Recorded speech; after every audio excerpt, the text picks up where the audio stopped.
Ever since I was a little girl, I've loved the national parks. When I visited Muir Woods when I was younger, it was an incredible experience. The trees were giant, and I couldn't help but fall in love. Ever since then, I've tried to help the national parks in any way that I can. But I'm only one person, you know? What can I do for this huge system? Surprisingly enough, there are many individuals who shaped the history of the national parks and conservation as a whole. Through their efforts, the national park system was forever changed. By distributing information to the public through photographs, newspapers, or journals, they saved beautiful plots of land, established systems for conservation, and brought awareness to issues surrounding the environment. This is grassroots change in conservation. John Muir was a naturalist born in Scotland who studied botany at the University of Wisconsin.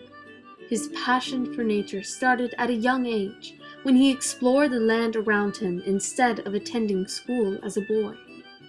At age 29, he would walk 25 miles a day just to explore, document, and appreciate the land around him. He temporarily went blind and pledged that if he ever were to regain his sight, he would dedicate his life to preserving nature. The method John Muir used to reach the masses was books.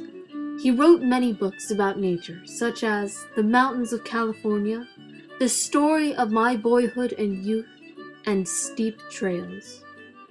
He also published many articles on ecology and preservation to disseminate his views through the public and make conservation and national parks a more relevant topic. He kept a detailed journal about each place he visited, which included drawings, facts, and information. And upon publishing these journals, he brought the information about preservation and nature to America's masses. In addition to this, he was integral in the establishment of Yosemite National Park, the nation's third national park, and he founded the Sierra Club, a group dedicated to instigating political change in support of conservation that is still doing good today. Muir was able to effect change through his individual work. His desire to spread the information he collected with the higher-ups and common literate people alike ultimately led to his success in conservation. Another individual contributed to the grassroots change of the conservation movement and National Park Service, Robert Sterling Yard. Yard was born in 1861 in Haverstraw, New York. After graduating Princeton in 1883, he went on to work as a reporter and editor for the New York Herald. But then, a friend in the Department of the Interior approached him and asked for his help supporting the formation of the National Park Service. You would think, being a professional writer and all, Yard would turn him down, but instead he quit his job in support of the cause. By 1917, Yard had compiled writings and articles about every place in America that he thought should be a national park. In total, it was called the National Parks Portfolio.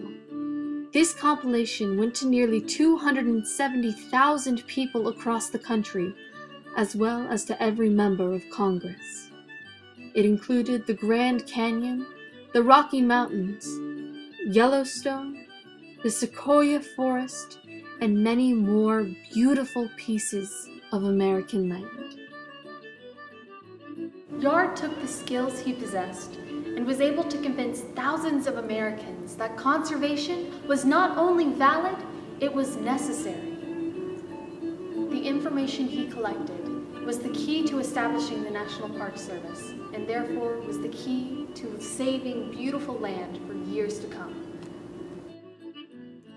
Another influential figure associated with grassroots change was George Masa. Born in Japan in the 1880s, he migrated to the United States around 1900. Although he was studying mining engineering at Meijo University in Tokyo, he continued with his education at the University of Colorado. He found his way to Asheville, North Carolina as a young adult, and there he fell in love with the Great Smoky Mountains. Unfortunately, the mountains were being decimated by logging companies eager to chop down every tree. Massa, along with Horace Kephart, traveled the mountains and took many pictures of all the peaks and valleys of the range in an effort to stop these companies. He waited for hours to capture the perfect shadow or light, creating beautiful pictures of the places he spent so much of his life in. He photographed Katie's Cove, Clingman's Dome, Newfound Gap, and chimney tops in the Great Smoky Mountains.